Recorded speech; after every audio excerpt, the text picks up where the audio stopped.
അസ്സലാമു അലൈക്കും വറഹ്മത്തുള്ളാഹി. ശക്തനും കരുത്തനുമായ വ്യക്തിയായിരുന്നു മൂസ അലൈഹിസ്സലാം. അദ്ദേഹം ത്വഹാ പർവ്വതത്തിലേക്ക് പോയ സമയത്ത് അല്ലാഹു സുബ്ഹാനഹു തആല അദ്ദേഹത്തോട് പറഞ്ഞു ആ വടി താഴിടാൻ വേണ്ടി കൽപ്പിച്ചു. അപ്പോൾ അദ്ദേഹം ആ വടി താഴിടുമ്പോൾ പാമ്പാവുകയും അദ്ദേഹം പിറകോട്ട് പേടിച്ചോടുകയും ചെയ്തു എന്നാണ്. അപ്പോൾ അദ്ദേഹത്തിന് പോലും ഉണ്ടായി എന്നത് യാഥാർത്ഥ്യമാണ്. എത്ര ശക്തനും കരുത്തനായാൽ പോലും ഭയമുണ്ടാകുമെന്നതാണ് യാഥാർത്ഥ്യം. പക്ഷേ നാച്ചുറലി മനുഷ്യന് ഭയമുണ്ട്. പക്ഷേ അനാവശ്യമായ അല്ലെങ്കിൽ അന്ധവിശ്വാസങ്ങൾ കൊണ്ട് പല പല അന്ധവിശ്വാസങ്ങൾ കൊണ്ട് അല്ല പല പല പ്രവർത്തികൾ കൊണ്ട് ഭയപ്പെടുന്നവരുമുണ്ട്. ഇപ്പോൾ സ്വാഭാവികമായും ചില ആളുകൾക്ക് വെള്ളത്തെ പേടിയുണ്ടാകാം, ചില മൃഗങ്ങളെ പേടിയുണ്ടാകാം. അങ്ങനെയുള്ള ഭയത്തെ സംബന്ധിച്ചല്ല ഞാൻ പറയുന്നത്, മറിച്ച് അന്ധവിശ്വാസങ്ങൾ കൊണ്ടുള്ളൊരു ഭയം. അതാണ് ഞാനിവിടെ സൂചിപ്പിക്കാൻ വേണ്ടി ശ്രമിക്കുന്നത്. ഇപ്പോൾ ചില ആളുകൾ കാണാം, രാവിലെ വാഹനം തിരിച്ചു വെക്കുന്ന ആളുകളുണ്ട്, രാത്രി തന്നെ തിരിച്ചു വെക്കുന്ന ആളുകൾ. രാവിലെ പിറകോട്ടെടുത്താൽ അദ്ദേഹത്തിന് വല്ലാത്ത ഭയമായിരിക്കും വന്നിടി. കാരണം ദിവസം പിറകോട്ട് ആദ്യം എടുക്കാതെ വാഹനം മുമ്പോട്ട് എടുക്കാൻ സാധ്യമല്ല, അങ്ങനെ ആയിരിക്കും വെച്ചിട്ടുണ്ടാകുക. പക്ഷേ അതുകൊണ്ട് തന്നെ അദ്ദേഹം ഭയങ്കര പ്രയാസപ്പെടും അന്നിടി അങ്ങനെ എടുത്തതിൻ്റെ പേരിൽ. അപ്പോൾ എന്തെങ്കിലും ഒരു തട്ടലും മുട്ടലും ഒരു ഒരസലും ആ വണ്ടിക്ക് അന്നുണ്ടാകും, ആ കാറിന്, ആ വാഹനത്തിന്, ആ ബൈക്കിന്, ആ കാറിന്, ആ റിക്ഷയ്ക്ക്. എന്തുകൊണ്ടാണ് അങ്ങനെ സംഭവിക്കുന്നത് വെച്ചാൽ അദ്ദേഹത്തിന് ഒരു ഭയമുണ്ട്. എന്തോ ഒരു അന്ധവിശ്വാസപരമായ ഭയമാണത്. ഇങ്ങനെ എടുത്താൽ ശരിയാണ്. പക്ഷേ എത്രയോ ആളുകൾ കൂളായിട്ട് നേരെ എടുത്തിട്ട് പോകുന്നുണ്ട്, പിറകോട്ട് എടുത്തിട്ട് പോകുന്നുണ്ട്. അപ്പോൾ അതുകൊണ്ട് പ്രശ്നം ഉണ്ടായിട്ടില്ല, മറിച്ച് അതിൻ്റെ വിശ്വാസം തന്നെ ഒരു അന്ധവിശ്വാസത്തിൽ അടങ്ങിയ ഒരു ഭയമാണത്. അതുപോലെ ചില മൃഗങ്ങൾ, ഇപ്പോൾ ചില എന്തെങ്കിലും പൂച്ചകൾ, ഇപ്പോൾ കറുത്ത പൂച്ച അഡ്ഡം ചാടി നമുക്കിനി പോകാൻ പറ്റില്ല, അല്ലെങ്കിൽ യാത്ര ശരിയാവില്ല, അല്ലെങ്കിൽ ഫസ്റ്റ് തന്നെ ആകുമ്പോൾ ഫസ്റ്റ് സിഗ്നൽ കിട്ടി. ഇപ്പോൾ ഗൾഫ് രാജ്യങ്ങൾക്ക് കാണാൻ ചില ആളുകൾക്ക് അന്ധവിശ്വാസം, ഫസ്റ്റ് സിഗ്നൽ കിട്ടി, ഇന്നിടി ഈ കാര്യം പോക്കാം, ഇന്ന് എവിടെ പോയാലും ലേറ്റ് ആയിരിക്കും. അത് അവൻ്റെ വിശ്വാസം അങ്ങനെ ആയതുകൊണ്ട് തന്നെ, അങ്ങനെ ഒരു ഭയം അവൻ പെടുന്നത് കൊണ്ട് തന്നെ അന്നിടി അങ്ങനെ ആയി മാറുന്നതായിട്ട് നമുക്ക് കാണാൻ വേണ്ടി സാധിക്കും അവൻ്റെ ജീവിതത്തിൽ. പലപ്പോഴും അങ്ങനെയാണ്. നമ്മൾ അറബിയിലൊരു ചൊല്ലാറുണ്ടല്ലോ. അപ്പോൾ ഞാൻ പറഞ്ഞു വന്നത്, അങ്ങനെയുള്ള ഭയം, അനാവശ്യ ഭയങ്ങൾ നിങ്ങൾ എടുത്തു കളയുക പൂർണ്ണമായി. ഇപ്പോൾ നമ്മുടെ ജീവിതത്തിലേക്ക് ആദ്യമായി തന്നെ ആ ഭയം കടന്നു വരുമ്പോൾ അത് പൂർണ്ണമായി നമ്മളത് എടുത്തു മാറ്റാൻ വേണ്ടി നമ്മൾ ശ്രമിക്കുക. അപ്പോൾ ചില വസ്വാസുകളെ കുറിച്ച് നമ്മൾ പറയാറുണ്ട്.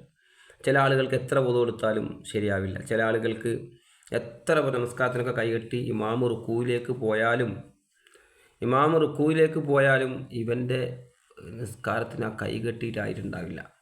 അങ്ങനത്തെ അവസ്ഥ ഉണ്ടാകാറുണ്ട്. അപ്പോൾ നമ്മൾ മനസ്സിലാക്കേണ്ടത്, അങ്ങനെ ഒരു വിശ്വാസത്തിലേക്ക് പോകണം. നമ്മൾ നിയ്യത്ത് ഉദ്ദേശിക്കുക, കൈകെട്ട് കഴിഞ്ഞ് വീണ്ടും വീണ്ടും അങ്ങനെ ചെയ്യും. ഓത് കൊടുക്കുമ്പോൾ അങ്ങനെ തന്നെ ചില ആളുകൾ അങ്ങനെ ചെയ്യേണ്ടതില്ല, മറിച്ച് ആ വിശ്വാസത്തെ തിരിയുന്നതിനുള്ളിൽ കഴിയുന്ന അവസ്ഥയിലേക്ക് നമ്മൾ കൊണ്ടുപോകണം. അതുപോലെ ഇങ്ങനെയുള്ള ഭയത്തെ ആദ്യം നമ്മൾ ഹൃദയത്തിൽ വരുമ്പോൾ തന്നെ പെയ്തു മാറ്റണം. അതേപോലെ യാത്രയുമായി ബന്ധപ്പെട്ട് ചില ആളുകൾ ചില സ്ഥലത്തേക്ക് പോകാൻ തുടങ്ങിയാൽ തിരിച്ചു വരുന്ന ആളുകൾ പോലുമുണ്ട്. എന്തുകൊണ്ടെന്ന് വെച്ചാൽ ഇന്നത് പോയാൽ ശരിയാവും, ഇന്ന് ആ കാര്യത്തിന് ഇറങ്ങിയാൽ ശരിയാവില്ല. അതൊരു അനാവശ്യ ഭയമാണ്, അല്ലെങ്കിൽ ഒരു അന്ധവിശ്വാസവുമായി ബന്ധപ്പെട്ടൊരു ഭയമാണ്. അങ്ങനെ ഭയക്കേണ്ട ആവശ്യം തന്നെ ഇല്ല. അതേപോലെ ചില ആളുകളുടെ ഭയം പല രോഗങ്ങൾ കൊണ്ട്. പിന്നെ ചില ആളുകളുടെ ഇപ്പോൾ നമ്മളൊരു വീട്ടിലേക്ക് പോയി, ആ വീട്ടിലേക്ക് പോയിട്ടാകുമ്പോൾ ഒരു രോഗി അവിടെ ഉണ്ട്. അപ്പോൾ അവർ പറയാറ്, അവിടെ വെച്ച് നിങ്ങൾ പോകുന്നെന്ന് പറഞ്ഞ് മടങ്ങി പോകരുത്. അതൊരു അന്ധവിശ്വാസപരമായ ഭയമാണ്. പോകുന്നെന്ന് പറഞ്ഞ് പോയാലും, നമ്മളെന്നെ ഇവിടെ സന്ദർശിച്ച് തിരിച്ചു പോയാലും, നമുക്ക് പോകുന്ന അസ്സലാമു അലൈക്കും ഞാൻ പോയിട്ട് വരാമെന്ന് പറഞ്ഞ് വന്നാലും ഒരു പ്രശ്നവുമില്ല. ഞാൻ എത്രയോ ഇവിടെ അങ്ങനെ പോകുമ്പോൾ ചില ആളുകൾ പറയാറുണ്ട് എന്നോട്, അങ്ങനെ ഒരു സുഖമില്ലാത്ത കുട്ടിയുണ്ട്, പ്രശ്നമില്ല. അള്ളാഹു നമുക്ക് അസുഖം ഉദ്ദേശിച്ചിട്ട് നമുക്ക് അസുഖം വരും. ഒരു പകർച്ചവ്യാധി ആയതുകൊണ്ട് തന്നെ ഒരാൾക്കത് പകരണമെന്ന് നമുക്കറിയുന്ന ആധുനിക പഠനങ്ങൾ എത്ര കണ്ട് പുരോഗമിച്ചിരിക്കുന്നു. എത്ര കണ്ട് പുരോഗമനവാദം നമുക്കുണ്ടായാലും, എത്ര കണ്ട് ശാസ്ത്രീയമായി നമ്മൾ വളർന്നാലും, എത്ര കണ്ട് ശാസ്ത്രത്തിൻ്റെ ഉന്നതിയിൽ നമ്മൾ എത്തിപ്പെട്ടാലും, ഇങ്ങനെയുള്ള ഈ അന്ധവിശ്വാസങ്ങൾ മനുഷ്യനെ ഭയപ്പെടുത്തിക്കൊണ്ടേയിരിക്കും, അവൻ്റെ ജീവിതത്തെ അസ്വസ്ഥമാക്കിക്കൊണ്ടേയിരിക്കും. അപ്പോൾ നമ്മൾ ഇതെല്ലാം വിട്ട് ഏകനായ അള്ളാഹുവിനെ മുറുകെ പിടിക്കുകയും അവനെ മാത്രം ഭയപ്പെടുകയും അവനിൽ പ്രതീക്ഷ അർപ്പിക്കുകയും അവനിൽ നമ്മൾ അഭയം പ്രാപിക്കുകയും അവനെ മാത്രം നമ്മൾ ഭയന്നുകൊണ്ട് ജീവിക്കുകയാണെങ്കിൽ, അവൻ്റെ കൽപ്പനകൾ ശിരസാവഹിച്ച് ജീവിക്കുകയാണെങ്കിൽ, നമ്മൾ ഈ ചെറിയ ചെറിയ ഭയങ്ങളെല്ലാം പൂർണ്ണമായി തനിയെ ഓട്ടോമാറ്റിക്കലി ഇല്ലാതാകുന്നതായി നമുക്ക് കാണാൻ വേണ്ടി സാധിക്കും. പല ഭയവും വിശ്വാസത്തിൻ്റെ ദൗർബല്യം കൊണ്ടുണ്ടാകുന്നതാണ്. ചില ആളുകൾ പറയും, ഇപ്പോൾ കൈക്കൊക്കെ ചില നൂലുകെട്ട് കെട്ടിയ ആളുകൾ നമ്മൾ പറയാറുണ്ട്, അത് പൊട്ടിച്ച് ചാടാൻ പറഞ്ഞാൽ എന്തോ ഒരു ഭയമായിരിക്കും. ഒരു 10 ഉറുപ്പക്കോ 20 ഉറുപ്പക്കോ നമ്മളെ കടയിൽ നിന്ന്, അമ്പലത്തറ നമ്മളെ നാടിൻ്റെ പേര് വായിൽ വന്നതാണ്, അപ്പോൾ കടയിൽ നിന്ന് വാങ്ങുന്ന ഒരു സാധനം, ആ ഒരു നൂല് അത് കെട്ടിയത് കൊണ്ട് തൻ്റെ കൈവേദന മാറുമെന്നും തൻ്റെ അസുഖത്തിന് അത് പൊട്ടിച്ച് ചാടിയത് കൊണ്ട് അസുഖമുണ്ടാകുന്നൊരു വിശ്വസിച്ചാൽ ഇതിൻ്റെ അപ്പുറം ഭയം എന്താണ്?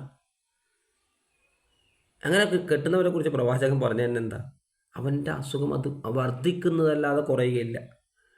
ഇത് ഹദീസ് പറഞ്ഞു കൊടുത്താൽ പോലും അത് സ്വീകരിക്കാനോ അല്ലെങ്കിൽ അത് ശരിയാണോ എന്ന് പരിശോധിക്കാൻ പോലും ആളുകൾ തയ്യാറല്ല എന്നതാണ് യാഥാർത്ഥ്യം. പക്ഷെ അവൻ്റെ ഭയം അവനെ ആകെപ്പാടെ പ്രയാസപ്പെടുത്തുന്നുണ്ടാകും. അതാണ് പറഞ്ഞത്. ഇപ്പോൾ ഈ ഫിറോവിൻ്റെ കഥ ചരിത്രം വായിച്ചെടുത്ത് നമുക്ക് മനസ്സിലാക്കാൻ വേണ്ടി സാധിക്കും. ഫിറോൻ എന്നെ റബ്ബുക്കുമിലായില്ല എന്ന് പറഞ്ഞ ഫിറോവിനെ പോലെ അത്രയും ധിക്കാരിയായ ഒരു മനുഷ്യരുണ്ടോ ചരിത്രത്തിൽ നിന്ന് സംശയം. അത്ര വലിയ ധിക്കാരിയായ ഫിറോൻ, അദ്ദേഹം ആരാധിച്ചിരുന്നത് ഒരു എലിയായിരുന്നു എന്നാണ് ചരിത്രകാരന്മാർ പറയുന്നു, പണ്ഡിതന്മാർ വിശദീകരിക്കുന്നു. എലിയെ നമുക്കറിയാം, എലി എത്ര ചെറിയ ജീവിയാണ്. നമ്മൾ വടിയെടുത്ത് തലക്കൊന്ന് എടുത്താൽ കഴിഞ്ഞ കഥ കഴിഞ്ഞ അങ്ങനെയുള്ള എലി, അത്ര നിസ്സാരനായ ഒരു എലിയായിരുന്നു ഇത്ര വലിയ രാജാവ്, ഏറ്റവും വലിയ അഹങ്കാരി, ഏറ്റവും വലിയ രാജാവും ഒരുപാട് സമ്പത്തൊക്കെ ഉണ്ടായിരുന്നു നമുക്കറിയാം. അപ്പോൾ അങ്ങനെയുള്ള വ്യക്തി അവിടെ ആ വിശ്വാസത്തിൻ്റെ ദൗർബല്യം നോക്കണം. നിങ്ങൾ അങ്ങനായ അള്ളാഹുൽ അവർ വിശ്വസിച്ചില്ല, പക്ഷേ പകരം കിട്ടിയതോ ഇത്ര നിസ്സാരനായ ഒരു എലിയെ. അപ്പോൾ പലപ്പോഴും അങ്ങനെയാണ്, പല ഭയവും നമ്മളെ അനാവശ്യ ഭയമാണ്, അന്ധവിശ്വാസത്തിൻ്റെ ഭയമാണ് പലതും ഉണ്ടാകുന്നത്. നിങ്ങളേതോ വീട്ടിൽ അസുഖം ഉണ്ടെടുത്ത് നിങ്ങൾ പോയാലും നിങ്ങൾ പേടിക്കേണ്ടതില്ല, നിങ്ങളങ്ങനെ ഭയപ്പെടേണ്ടതില്ല. അങ്ങനെയുള്ള ഭയങ്ങളെ നിങ്ങൾ തിരിയിലേ നുള്ളിക്കളയുക. എന്നിട്ട് ധൈര്യത്തോടെ ഒരു നല്ല ആത്മവിശ്വാസത്തോടെ നിങ്ങൾ ജീവിക്കാൻ വേണ്ടി തയ്യാറാവുക. വാഹൃദവാൻ അൽഹംദുലില്ലാഹി റബ്ബിൽ ആലമീൻ. അസ്സലാമു അലൈക്കും.